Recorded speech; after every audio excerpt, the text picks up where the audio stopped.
Good day guys, this is Ferdy and welcome to the vlog. In this episode, nandito tayo sa Nagashima Outlet and let's see what they have in store for us.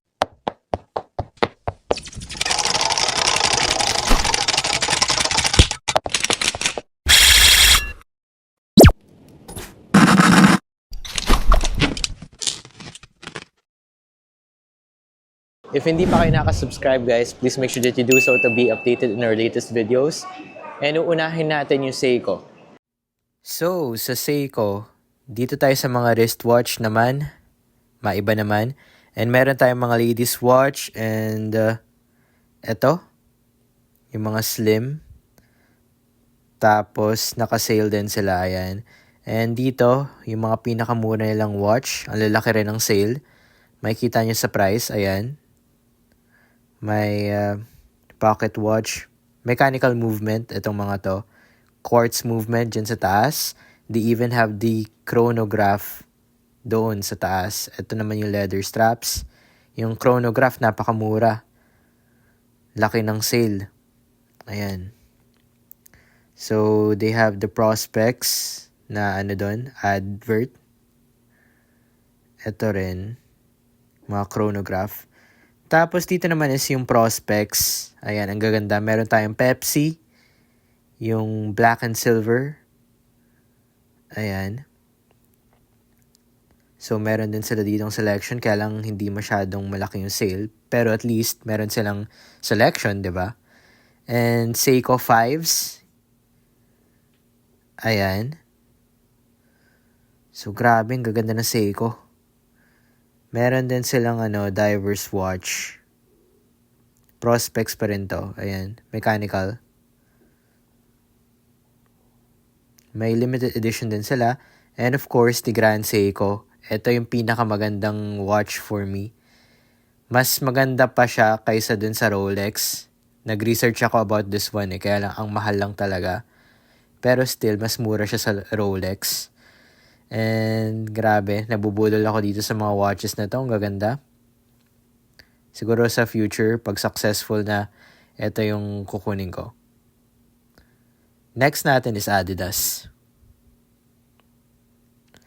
So sa Adidas, meron tayong nakitang Japan exclusive na mga mini bag. Ayan.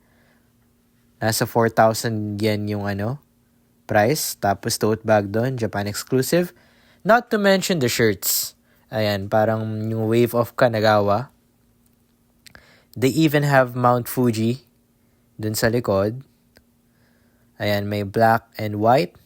They even have the Hachiko. Ang cool. Adidas Tokyo. So, ito naman yung iba pa lang designs. And here, they have this denim jacket. Ayan yung price. Malilesen pa yun. 7,000 yen. Tapos 30% off. Ayan. Ganda. Daming maganda sa Adidas. Kaya lang hindi talaga ako bumili. And dito naman sa footwear selection nila, meron silang footwear na ganito. Sandal. 6,500 yen. Para siyang Yeezy slides yung material. And they even have this one, Superstars, na sandal. Bali, ayun lang yun nandito sa Adidas.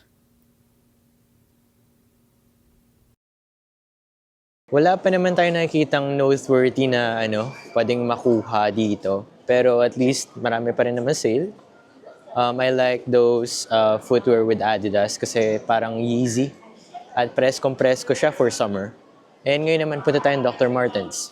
So ito, sa Dr. Martens, all year round, buy 2, get 1, 50% off. Tignan natin kung ano yung mga selections nila dito.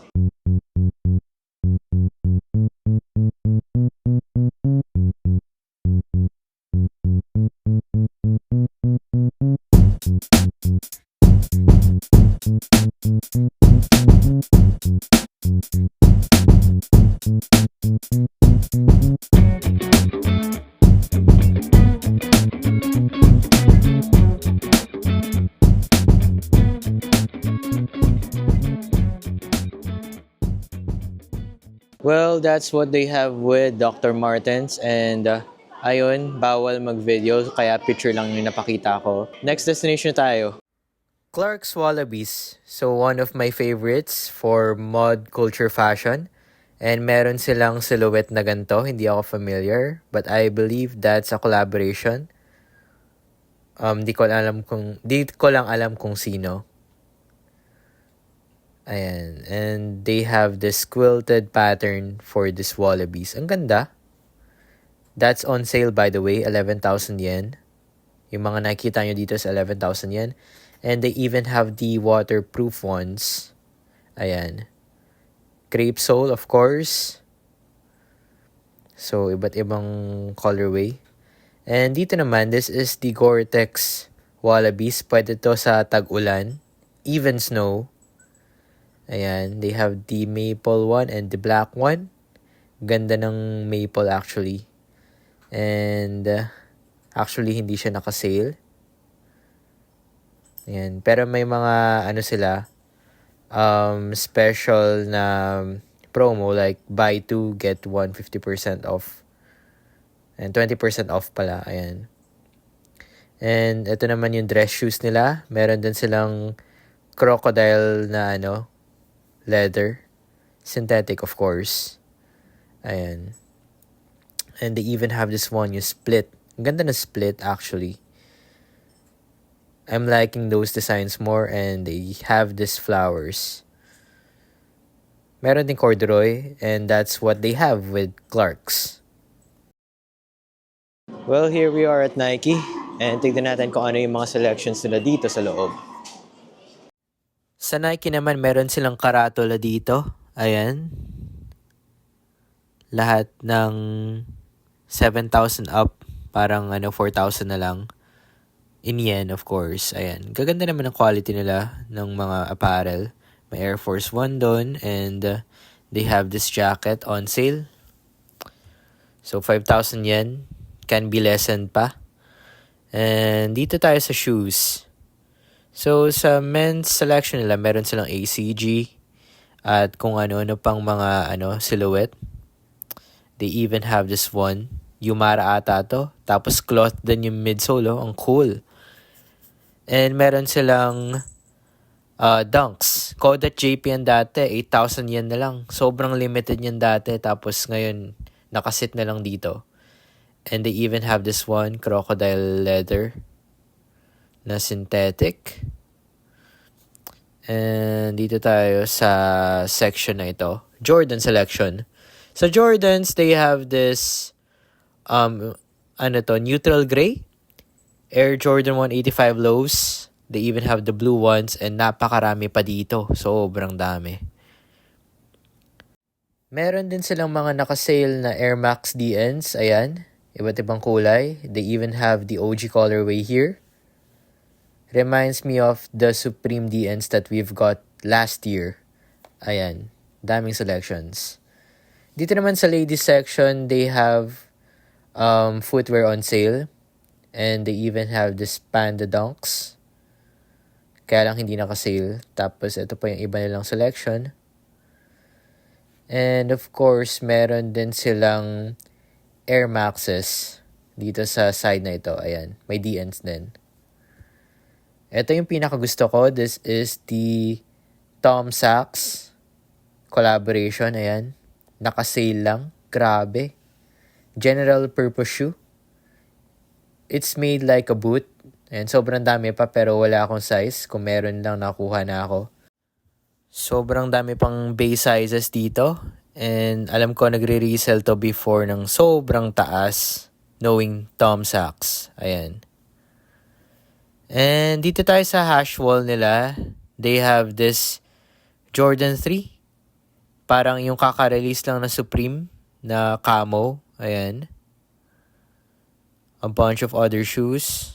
Pero parang hybrid lang to na Jordans. Wala silang mga noteworthy for now na mga silhouette.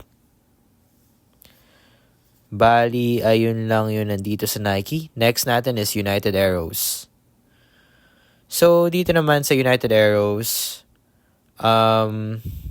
pasok lang tayo. Dami silang selection dito. Ayan, mga murang sweater. 50 to 70% off. Ang ganda ng coat na to, oh. Ayan, lots of colors, selections. 50% off. Grabe ang taas ng sale. And they even have this pinstripe collared shirt. So that's the brand. 30% off. Ayan. Meron din silang footwear, of course. Ayan yung prices nila. This is the Gazelle. Ito gusto ko. 40% off. Loafers.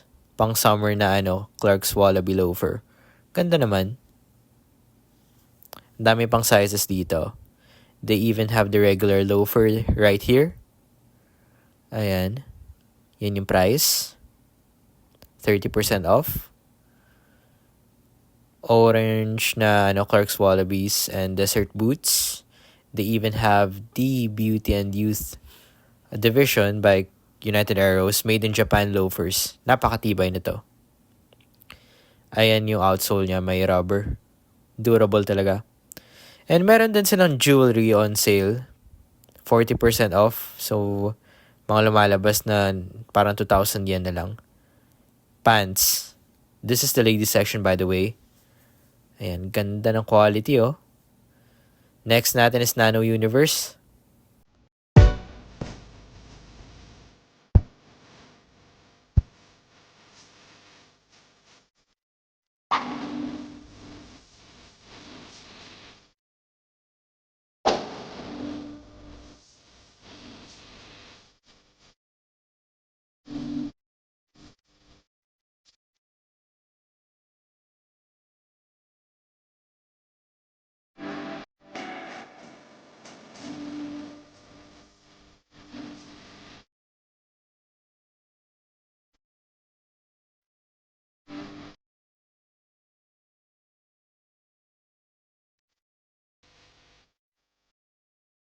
So guys, nandito na tayo sa bahay and ito yung mga na-order ko. Starting off with this one. This is the Seiko 5. And ayan yung box niya. Suot-suot ko na actually.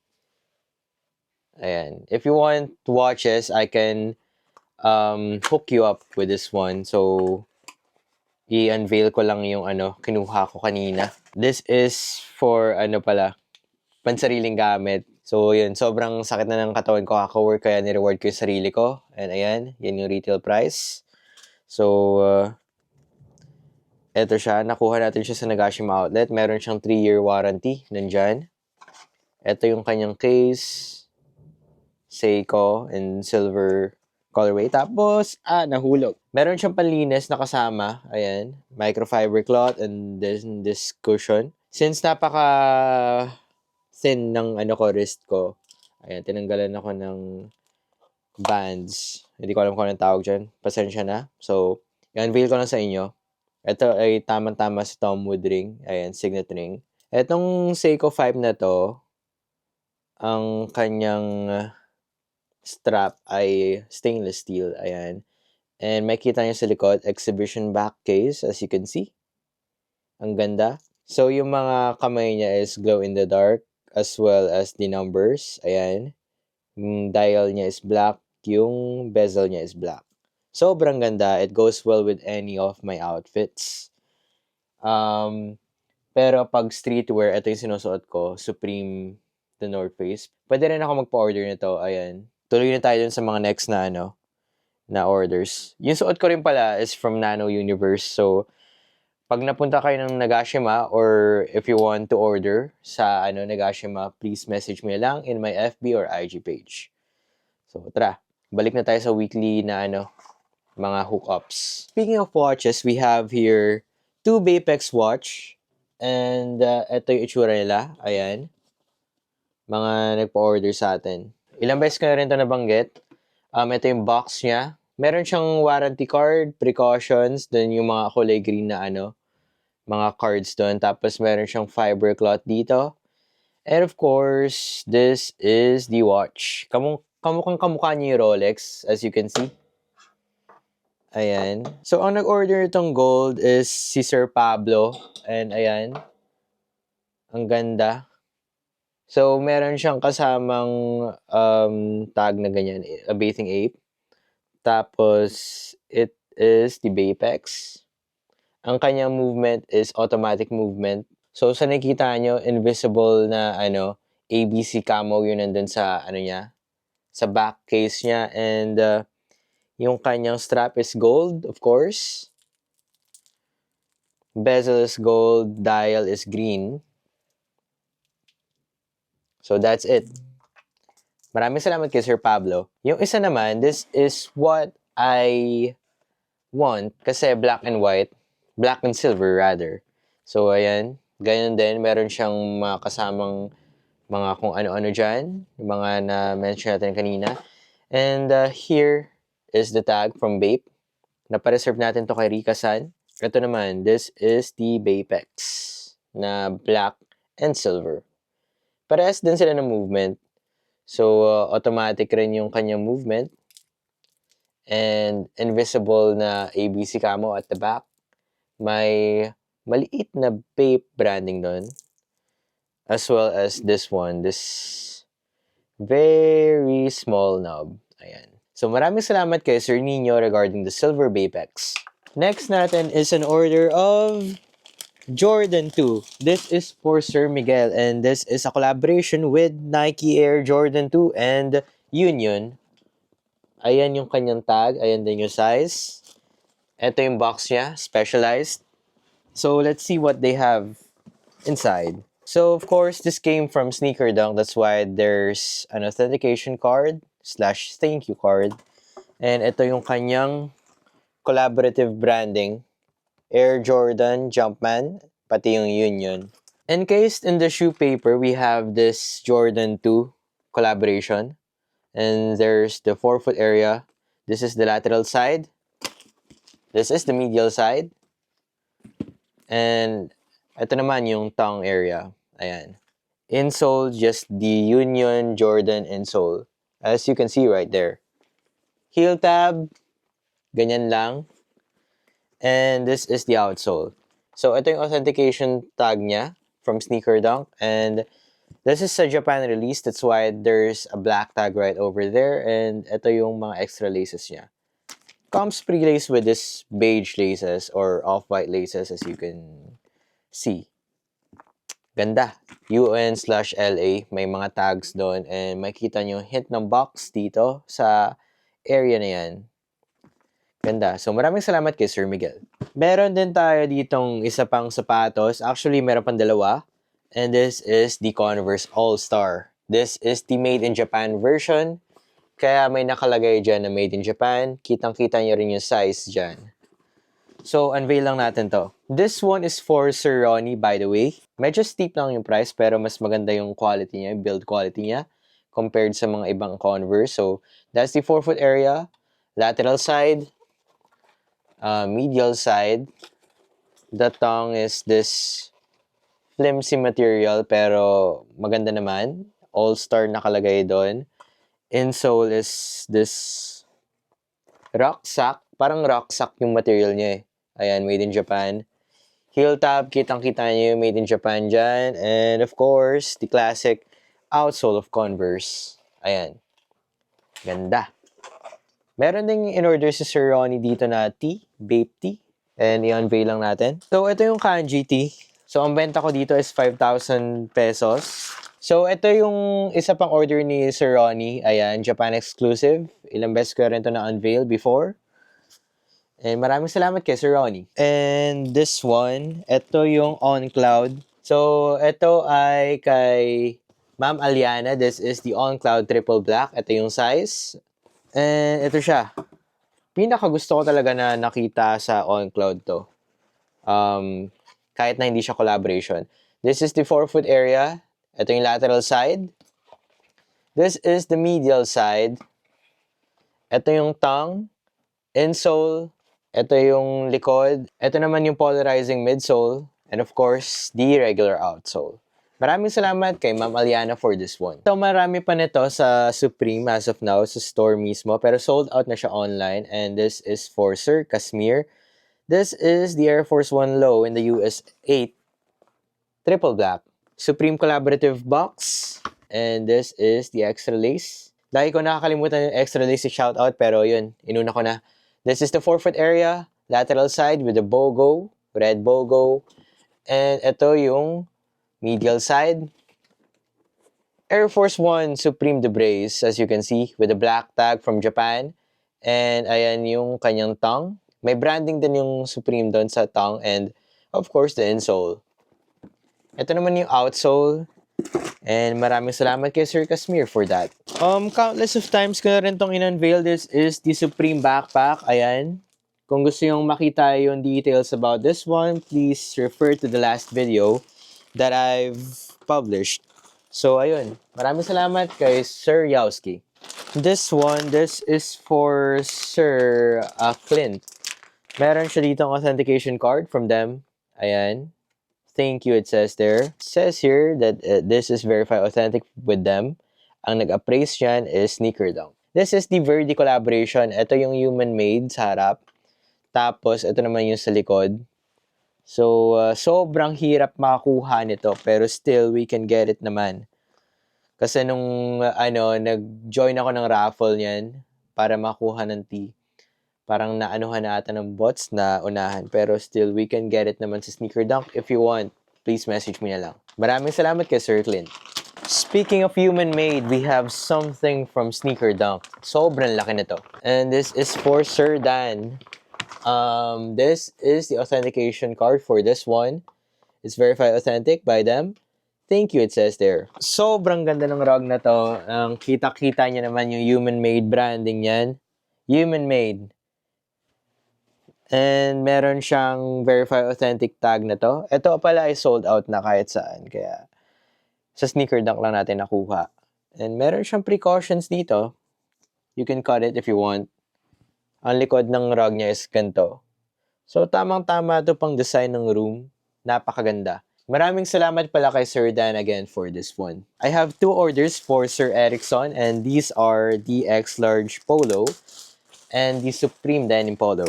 We ordered this online, and this is how it looks. Ayan.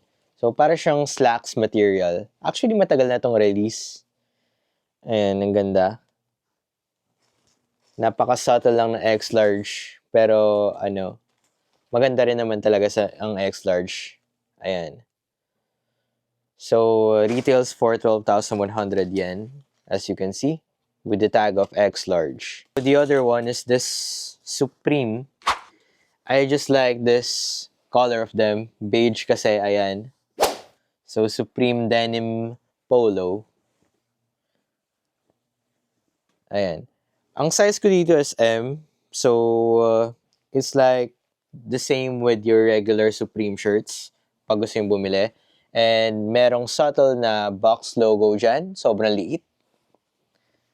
Lakas din ang dating nito kahit maliit lang yung box logo. So, it's not in your face, pero this is one of Supreme's simple but stylistic pieces. So, napakaganda. Maraming salamat sa inyo, sir. So, for Sir Sting, one of our regular clients, nagpa-order siya nitong Stussy tee na ito. Ayan, this is the pig-dyed tee. Regular Stussy lang siya. So, that's it. Wala siyang back print. Ayan. Napaka-simple, pero malakas din dating. Ang isa niya pang in-order is this one. This is from CDG Play. I got this from DSM Ginza. Wala akong idea actually sa CDG Play kasi wala pa akong piece ng shirt nila. Pero sana soon.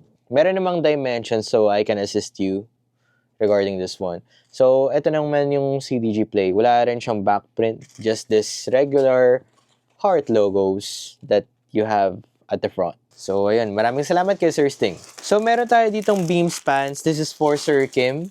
Meron tayong olive and meron din tayong black. Ayan. So, isa sa mga malakas dating sa Japanese streetwear ay Beams. Hindi lang ako masyadong tumitingin sa nila, pero sobrang gaganda ng mga pieces ng Beams, as in. Tingnan lang natin isang pants kasi parehas lang naman sila. Magkaiba lang kulay. So ito siya. Wide cargo pants. Ayan, tamang-tama sa styling ng Japanese streetwear. So, napakaganda. It's like GU pero mas maganda yung quality nito. Ayan. And it retails for 8,690 yen with tax. Ayan. Ang kanyang division is Beams Heart. So, ayan. Maraming salamat kay Sir Kim for those two. Okay, pinakahuling footwear natin for this week ay yung Salehi Slides. Parang minsanan ko lang din to na-unveil. So, this is called the Huckle Colorway. M10 Women's 12. This is the forefoot area. This is the lateral side. Ito yung footbed niya. Salehi Crocs. Para siyang dual density na na foam. As you can see right there. Meron siyang partition. And meron din siyang thumbprint ni Salehi Bembury dun sa outsole. You can also see that up top. Ayan. Maraming salamat kay Sir Edwin for this one. Nike ACG. Isa rin to sa mga pinakamagandang pants na suot ko. I actually have Nike ACG for work. Pero wala akong ganito for streetwear. Pero napakaganda talaga to, as in. ACG means all conditions gear. Ayan. One of the division of Nike. Makikita niyo yung quality nito pag nasuot nyo. Tapos, kahit dito rin sa video, ayan. Napaka-functional niya. This is a cargo pant, by the way. And hindi nyo na kailangan mag-belt kasi meron siyang ganyan. Built-in na yung belt niya. Pag nainitan kayo, pwede yung tanggalin to. This can be converted to shorts. Ayan, may zipper siya dyan. Parang yung mga lumang cargo pants nung bata tayo, guys. Yung mga kaedaran ko dyan. Mga batang 90s. So, ang nagustuhan ko lang dito sa ACG kasi is yung mga zipper nila. Ayan. Kaya hindi mawawala yung gamit nyo pag meron kayong mga ACG pants. So, meron din siya dito. Secured na secured. Mga phones nyo, wallets, or mga pera. Pwede rin siya sa mga tag-araw. You can hook your carabiner right here. Meron siyang sabitan ng carabiner dyan. Ayan, napakagandang pants. Pwede sa kahit saan. Mga techwear, gorpcore, kung ano mang style ninyo, guys. Message nyo lang. Comment kayo kung ano yung mga gusto yung ma-feature din dito sa vlog regarding your styles, diba? Tatalakayin din natin yan in the future episodes. So, ito yung size M. Maraming salamat kay Sir Daza for this one. Meron tayong mga bulk orders dito. Dalawa lang yung tatalakayin ko. Si Ma'am Princess, pati si Sir Lorenzo. Unahin siguro natin yung kay Sir Lorenzo. So, dito sa likod ko, meron tayong order dito ng Imabari towel. Hindi ko na i-unveil. Basta towel lang siya ng Bape. Ayan, ABC camo. Pink, green, and blue. Next up is this bowl. So, si Bape, nagre-release din sila ng mga porcelana. This is just the regular ape head bowl. Ayan, ABC camo pink. May iba-ibang kulay yan eh. May green and blue din. So, pwede naman nating message si Rika-san pag gusto ninyo, guys. Message nyo lang ako. Well, eto, hindi ko alam. Feeling ko si Sir Lorenzo nagko-customize siya ng room or kung ano man, bahay niya. Tapos, meron tayo ditong napakalaking ape head na cushion. Ayan. Parang furry yung material niya eh. Ayan, napakaganda. Hirap lang i-ship pero kaya naman. Namamanage naman. Lagay ko lang dito. Tapos, siya rin yung nag-order dati ng Tempur-Pillow. Speaking of Tempur-Pillow, we have something here from them. And nakalagay pa rin siya dito sa bag na to. Ito naman, yung circle na Tempur-Pillow. Ayan. Napakasarap hawakan, grabe, as in. Quality talaga tong Tempur-Pillow. Collaboration pa with Bape, ABC Camo. Okay, next natin is yung mga order ni Ma'am Princess. Si Ma'am Princess, siya yung mahilig sa Baby Milo and regular client din natin siya. So, ang in-order niya sa atin this time is this Baby Milo bowling bag. And it's made with patent leather, as you can see. Ang ganda, no? Ayan. Baby Milo. Ang cute-cute talaga ng Baby Milo, pero it's not for me kasi tingin ko pang babae siya. And ito yung kanyang Ziploc bag. Next up is this ape head. Yung Baby Milo naman na Baby Milo on ape head. So, ito yung Baby Milo character, tapos ito yung ape head sa sa baba niya. Meron din tayong blue and black, ayan. Tapos we have, ito i-unveil ko to since hindi ko pa to napakita sa inyo dun sa video ko kahapon. Ayan, this is the rhinestone. Kakadating lang nito eh. Ito is Baby Lisa, yung pangalan nitong character na to. And this is Ladies S. Ayan. Ito yung kanyang itsura. So, napakaganda. Baby Lisa. Rhinestone. Matibay naman rhinestone ng Bape. Ayan. Meron din ditong figurine with DC. Collaboration with DC. Ayan, yung Batman character nila. And Baby Milo, Bape Play. Ang nag-produce nito is Medicom Toy Store. Ayan. So, di ko na unveil. Basta natatanggal yung mask niya, tapos may Baby Milo character sa loob. Napakaganda. And maganda rin siya for display purposes. And this is the keychain, Baby Milo. Pwede naman natin itong buksan. Hindi naman siya silver or So, ito siya, keychain na Baby Milo. Ayan, a bathing ape nakalagay doon. Tapos may maliit na tag dyan. Tapos yung Baby Milo character doon. Ayan. Lastly, ang order niya na Baby Milo. Alam ko nag-order na rin siya nito eh. So, that's just it. Ayan. Hindi ko na unveil. Oh, maraming salamat kay Sir Lorenzo and Ma'am Princess for those items. So, I just want to shout out here at Vang SB1. Sabi niya nice content dun sa Supreme Spring Summer is here for 2025 na video. And ayun. If you want to be featured, mag-comment lang kayo down below. Kung anong gusto niyo sabihin sa akin, i-shoutout ko kayo. So, dito na tayo nagtatapos, guys. I just want to thank all of you, my friends, family, best friend, wife, kay God, and this is me signing out. See you in the next video. Bye-bye!